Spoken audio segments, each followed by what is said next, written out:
Good evening, everyone. My name is Stan the Man, and this is African News Now. We want to talk about what's been on everybody's mind lately, all around the world. It seems like Mr. Ibrahim Traore and the Sahel Confederation. Okay, what is it about this man that makes somebody want to kill him or unalive him? He's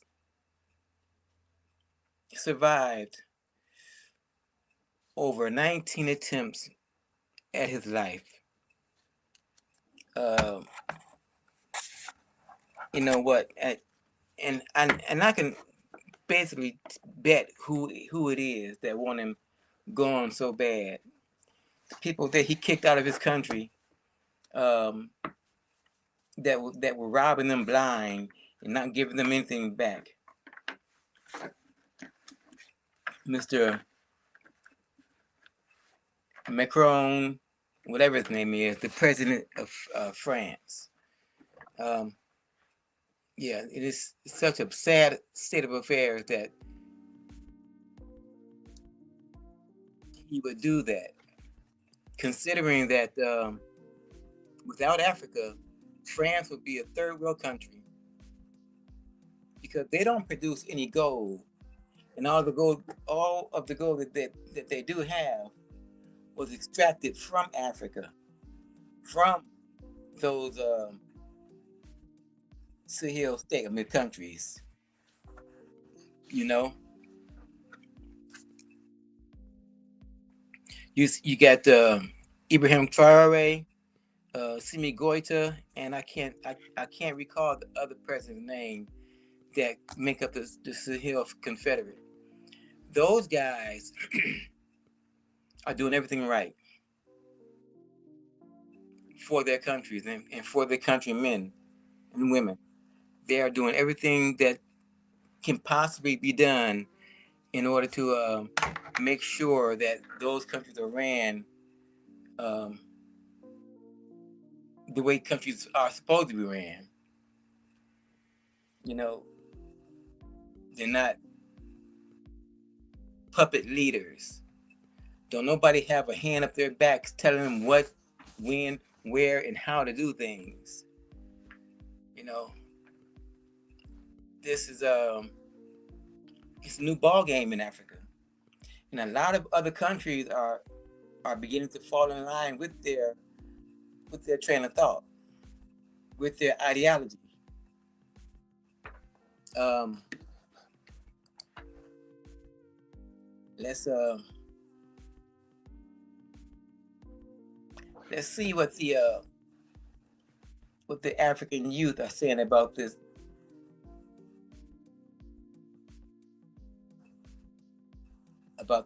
president, Mr. Traore.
So it seems like we're having a little bit of technical difficulties here, and so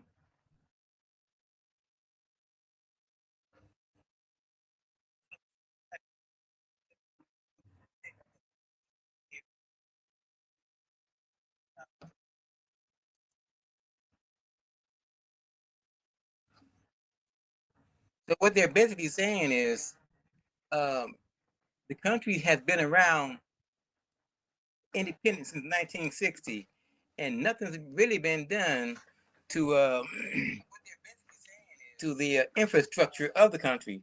Not until Mr. Ibrahim Traore got into office. Um, you know, from 60 to from 60 to now, it's over 60 years. You know, 60 64 years actually, because I was born in 64 years. And nothing's been done in that country since for that whole time.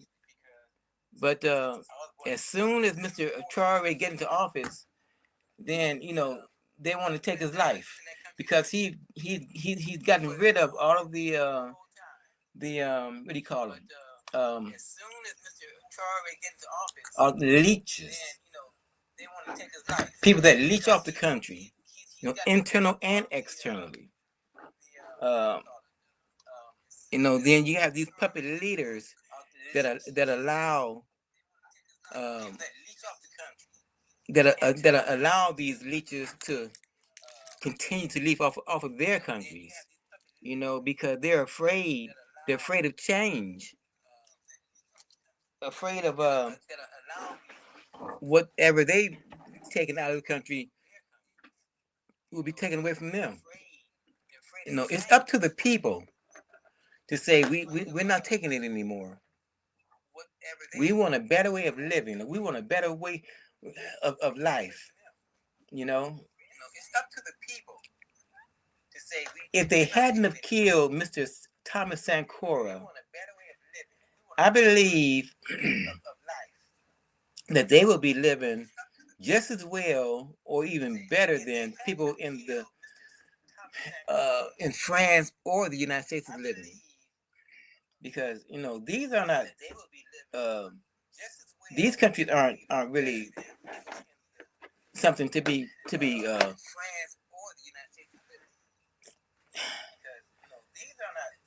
you know countries that should be viewed as good. You have your homeless here. People are still starving here. Living on the streets, begging for food, and this is the United States of America, and you got the same thing in France. So how can they say what's going wrong, what's bad in Africa when the same thing is going on here? I understand that there are some parts of Africa that need to be developed, but and I truly believe that those things would happen if Western companies would keep their noses to the Western companies, get out of Africa. Stay where you are.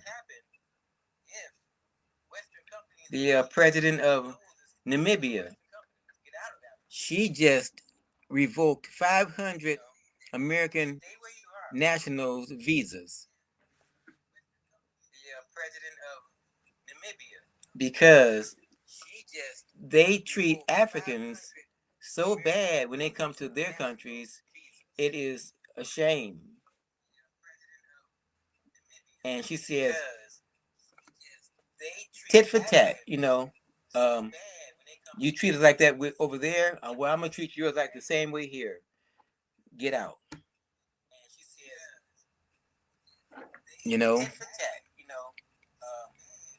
you treat us like that over there, well, I'm gonna treat yours like the same way here. The youth in Africa, in Burkina Faso in particular, hit after the last attempt on his life, went to the streets and they said, we're not taking it anymore. They are in an uproar. They are in an uproar about what's going on over there, and and they should be. This man is doing everything right. He's paving roads. He's strengthening the military. He's opened up 2 tomato processing plants. He making the country food sufficient. They can now feed themselves. They don't need the U.S. aid. As a matter of fact, I think before too long, they'll be giving aid to different countries. Hopefully, countries in Africa.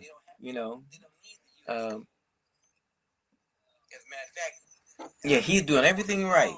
And I just don't understand how some of these people in his country will want to see him, out.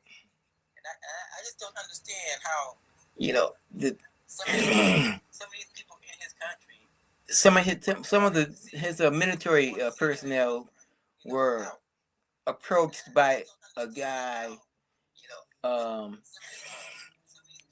in the country posing as a businessman who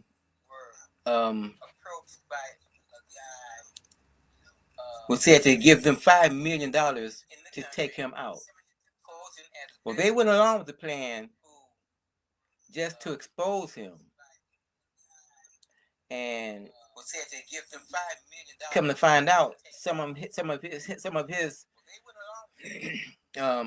top military officials were part of that plan. And he's given names and he's showing faces, and it is, Ibrahim is a very, very, very intelligent man. And we in the diaspora stand with him.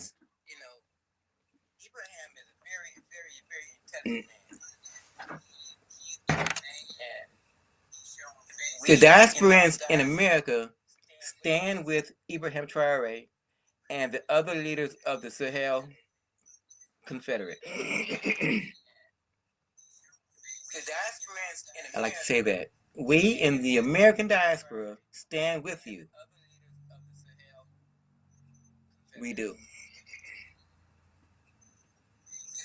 My name is Stan the Man. This is the African News Now channel, and I like to say we're praying for you, Mr. Traore, and hope you all the success that you can stand. Have a good night.